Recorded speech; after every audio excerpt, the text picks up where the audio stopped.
कल रात एक ऐसा वाक़या हुआ जिसने मेरी ज़िंदगी के कई पहलुओं को छू लिया। करीब 7 बजे होंगे शाम को मोबाइल बजा। उठाया तो उधर से रोने की आवाज़ आ रही थी। मैंने शांत कराया और पूछा कि भाभी जी आखिर क्या हुआ है आपको। उधर से आवाज़ आई, आप कहाँ हैं और कितनी देर में आ सकते हैं घर पर। मैंने कहा, आप परेशानी तो बताइए और भाई साहब कहाँ पर हैं, माताजी किधर हैं, आखिर हुआ क्या। लेकिन उधर से केवल एक ही रट कि आप आ जाइए।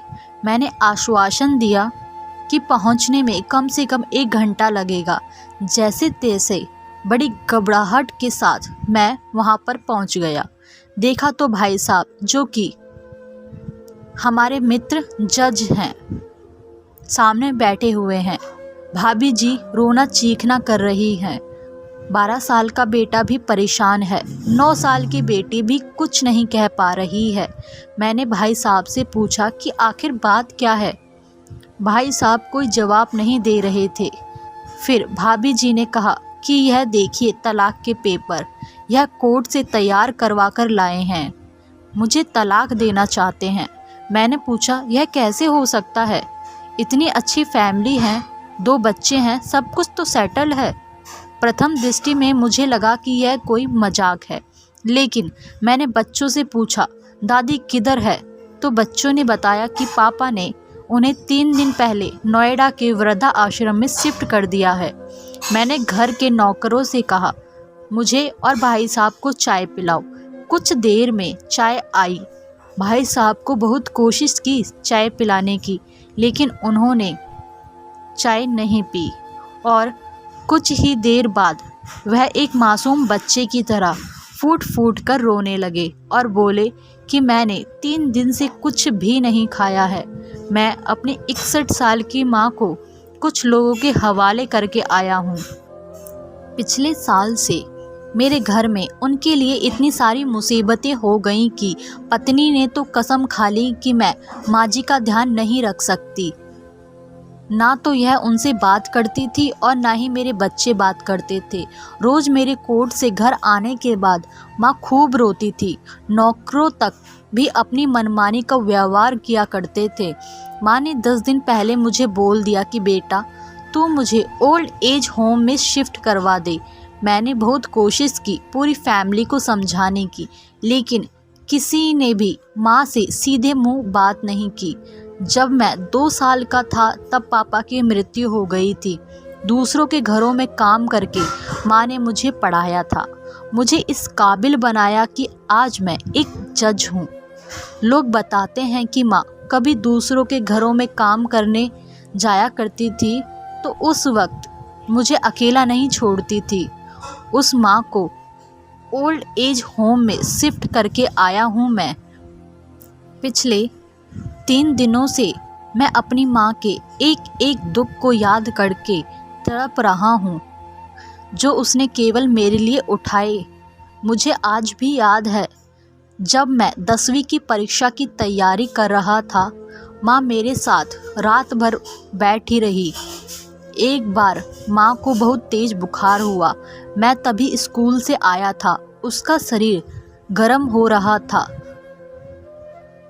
और तप रहा था। मैंने कहा, माँ तुझे तो बहुत तेज बुखार है। वह हंसते हुए बोली, अभी खाना बना रही थी ना, इसीलिए। बेटा शरीर गर्म हो गया है। दिल्ली विश्वविद्यालय से LLB तक पढ़ाया। मुझे ट्यूशन तक नहीं पढ़ाने देती थी कि कहीं टाइम ख़राब ना हो जाए।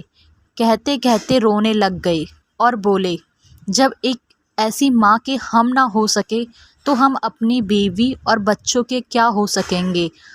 हम जिनके शरीर के टुकड़े हैं, आज हम उनको ऐसे लोगों के हवाले कर आए जो उनकी आदत, उनकी बीमारी, उनके बारे में कुछ भी नहीं जानते। जब मैं ऐसी माँ के लिए कुछ नहीं कर सकता तो मैं किसी और के लिए भला क्या ही कुछ कर सकता हूँ। आज़ादी अगर इतनी ही प्यारी है इनको और माँ इतनी बुरी लग रही है तो मैं पूरी आज़ादी देना चाहता हूँ। जब मैं बिना बाप के पल गया तो यह बच्चे भी पल ही जाएंगे। इसीलिए मैं इन्हें तलाक देना चाहता हूँ। सारी प्रॉपर्टी इन लोगों के हवाले करके उसी ओल्ड एज होम में रहूँगा।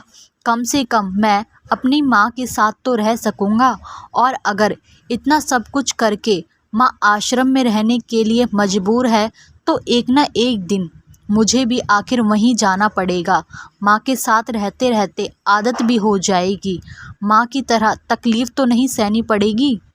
जितना बोलते उससे भी ज़्यादा रो रहे थे। बातें करते करते कब रात हो गई पता ना चला। 12:30 हो गए। मैंने भाभी जी के चेहरे को देखा।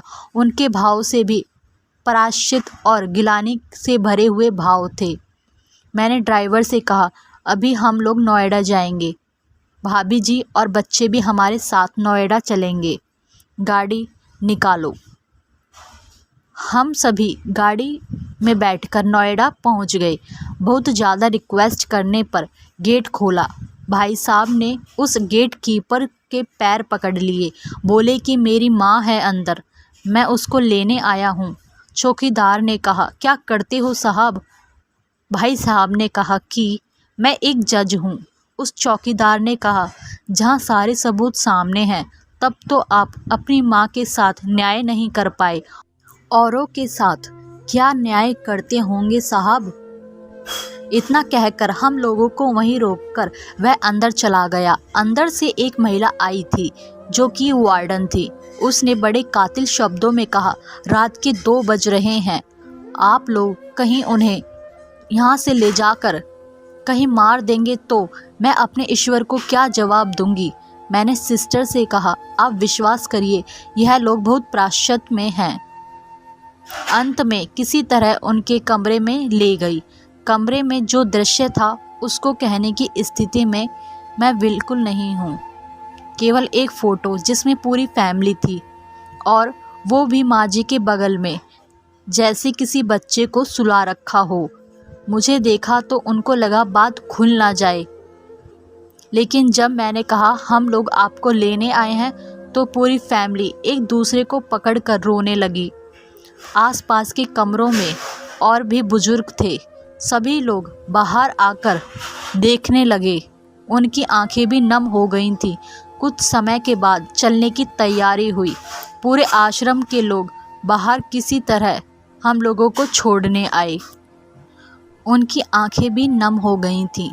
वह हम लोगों को इस आशा से देख रहे थे कि शायद उनको भी कोई लेने आए। रास्ते भर बच्चे और भाभी जी तो शांत रहे, लेकिन भाई साहब और माता जी एक दूसरे की भावनाओं को अपने पुराने रिश्तों में दिखा रहे थे। और घर आते आते करीब 3:45 हो गए। भाभी जी भी अपनी खुशी की चाबी समझ चुकी थी कि कहाँ पर है। मैं भी अपने घर चला गया, लेकिन रास्ते में वह सारा दृश्य और बातें मेरे दिमाग में घूमती रहीं, क्योंकि वो तो माँ है। उसे मरने से पहले ना मारें, हमारी ताकत है माँ। उसे बेसहारा ना होने दें। अगर वह कमज़ोर हो गई तो हमारी संस्कृति की रीढ़ भी कमज़ोर हो जाएगी। दोस्तों, आपको हमारी ये वीडियो कैसी लगी हमें कमेंट बॉक्स में ज़रूर बताएं। वीडियो को लाइक और चैनल को सब्सक्राइब ज़रूर करें। धन्यवाद।